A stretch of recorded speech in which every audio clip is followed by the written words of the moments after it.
স্যামজনের brand new tech news আপনাকে অনেক অনেক শুভেচ্ছা ভালোবাসা নিশ্চয়ই খুব ভালো রয়েছেন। আজকে অনেকগুলো গুরুত্বপূর্ণ টেক নিউজ রয়েছে, তবে আজকে আমাদের চ্যানেলে আরও একটি স্পেশাল ভিডিও দেওয়া হয়েছিল। কে কে দেখেননি হাত তুলুন। OnePlus 8T এর ডিসপ্লে নিয়ে অনেকেই ভুগছেন। লাস্ট আপডেটের পরে নাকি আপনার ডিসপ্লেতে দাগ টাগ চলে আসছে, অনেক সমস্যা। তো আমরা OnePlus-এর সাথে কন্ট্যাক্ট করি, ইন্টারন্যাশনাল OnePlus-এর সাথেই, বাংলাদেশ OnePlus-এর সাথে না। তো তারা বললো যে আপনাদেরকে সাপোর্ট দিতে পারবে এবং বসুন্ধরা সিটিতে আপনাদের জন্য ব্যবস্থা করে দেওয়া হয়েছে, এমন একটা বিষয়। ও ভিডিওটা নিশ্চয়ই দেখতে পারেন, ডেসক্রিপশনে লিঙ্ক দেওয়া থাকবে। আপনাদের কারো যদি এই সমস্যা হয়ে থাকে আপনারা যোগাযোগ করে নেবেন। সো আজকে টেক নিউজের শুরুতেই আমরা দেশি নিউজ দিয়ে শুরু করব। আগামীকাল দেশের মার্কেটে রিয়েলমি দুটি স্মার্টফোন লঞ্চ করতে যাচ্ছে। রিয়েলমি C35, এই যে আইফোন একটা ভাব আছে না, একদম স্কোয়ার বক্সই এভাবে রাখলে দাঁড়িয়ে থাকে। আরেকটি রিয়েলমি 9, এটা ব্ল্যাক কালার, তবে এর আরও একটি কালার আছে যেটা কিন্তু বেশ সুন্দর। তো আজকের ভিডিওতে কমেন্ট করে জানান আপনার কি মনে হয় এই স্মার্টফোন দুটো কেমন দামে আসতে পারে, C35 আর রিয়েলমি 9। দেখি কারটা মিলে। কালকে দেখা হবে রিয়েলমি 9 নিয়ে। ভাই লোক, আপনারা জানেন গতকাল স্ন্যাপড্রাগন দুটি প্রসেসর লঞ্চ করে দেয়। প্রিভিয়াসলি আমরা জানিয়ে আসছিলাম দুটি প্রসেসর লঞ্চ করবে। 7 Gen 1 4nm ফ্যাব্রিকেশনে তৈরি করা এসেছে, আরেকটি হলো 8 Gen 1 প্লাস 4nm এর প্রসেসর, ওটাও।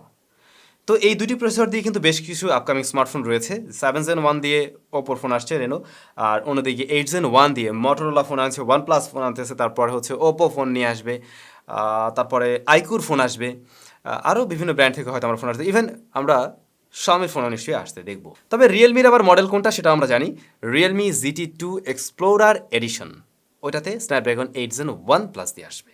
হেই হ্যালো, আপনাদের কি মনে আছে আগামীকাল আস্ক স্যাম? আপনাদের জানতে চাওয়ার প্রশ্নগুলো ঝটপট আজকে ভিডিওতে করে ফেলুন, কালকে নিশ্চয়ই দেখা হবে সেই প্রশ্ন নিয়ে। এ মাসের 24 তারিখে চায়নায় লঞ্চ হতে যাচ্ছে Xiaomi Band 7। Xiaomiর ব্যান্ড বরাবরই জনপ্রিয়।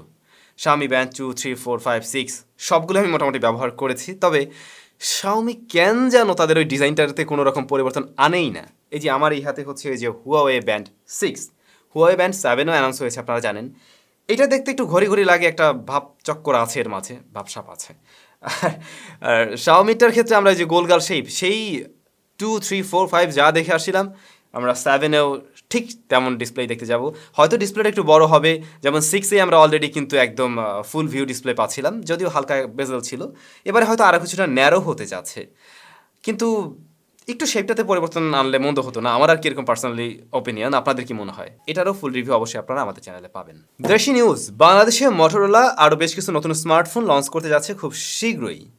কোনো এক ভাই মটোরোলাতে প্রশ্ন করছিলেন মটোরোলার নতুন কোনো ডিভাইস আসবে কি। তো মোটর তরফ থেকে জানানো হয় Z22 এবং Z52 এই স্মার্টফোন দুটি সহ পাশাপাশি আরও বেশ কিছু ডিভাইস তারা বাংলাদেশ মার্কেটে খুব শীঘ্রই নিয়ে আসতে যাচ্ছে। হ্যাঁ, আনাই তো উচিত। বাংলাদেশে মটোরোলার আরও অ্যাগ্রেসিভলি কাজ করা উচিত আমার মনে হয়।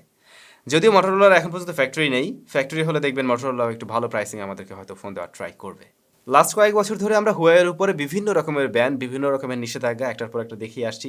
এই দেশ দিচ্ছে, ওই দেশ ব্যান করছে, সেই দেশ ব্যান করছে। ফাইনালি বাংলাদেশে আমরা হুয়াওয়েকে চলেই যেতে দেখলাম, মানে স্মার্টফোন হিসাবে। হুয়াওয়ের কোনো ফোন বাংলাদেশে মনে হয় এখন আর পাওয়াও যায় না, আমরা কেউ কিনেও না। দু একটা থাকলেও থাকতে পারে, বাট সেগুলোতে আমরা গুগলের মোবাইল সার্ভিসটি পাচ্ছি না। হ্যাঁ, অনারের ফোন পাওয়া যায় যেটাতে গুগলের মোবাইল সার্ভিস রয়েছে।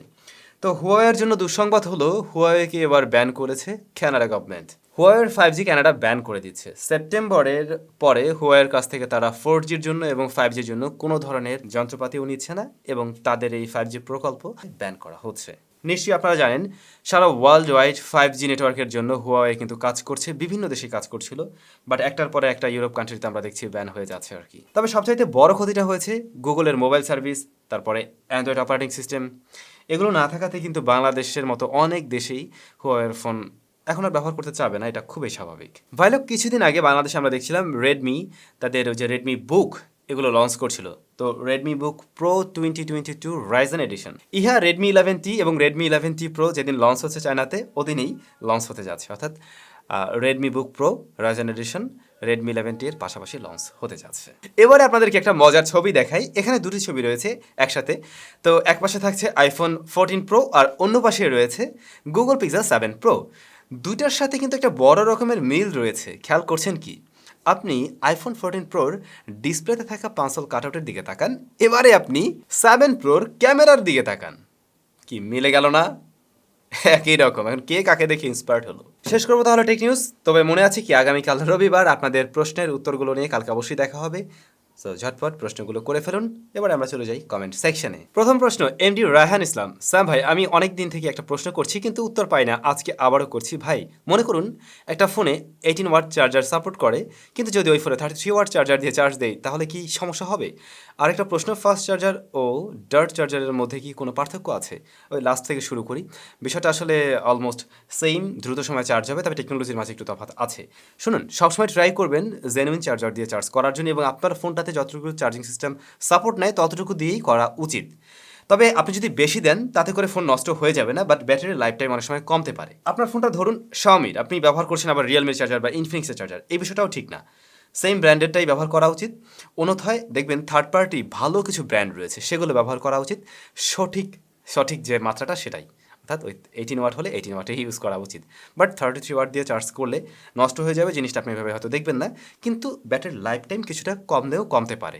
আকাশ সরকার, দাদা অ্যামাজন অ্যালেক্সাতে কিভাবে হিন্দি গান শুনবো আর কিভাবে স্পটিফাই চালাবো, প্লিজ এটা নিয়ে একটা ভিডিও বানান। আমি কিছু টাকা জমিয়ে অ্যামাজন অ্যালেক্সা কিনেছি, কিন্তু হিন্দি গান চালাতে পারছি না। ভাইয়া, অ্যামাজন অ্যালেক্সা নিয়ে কিন্তু আমাদের চ্যানেলে একটা ভিডিও দেওয়া আছে, আপনি চাইলে সেটা দেখতে পারেন।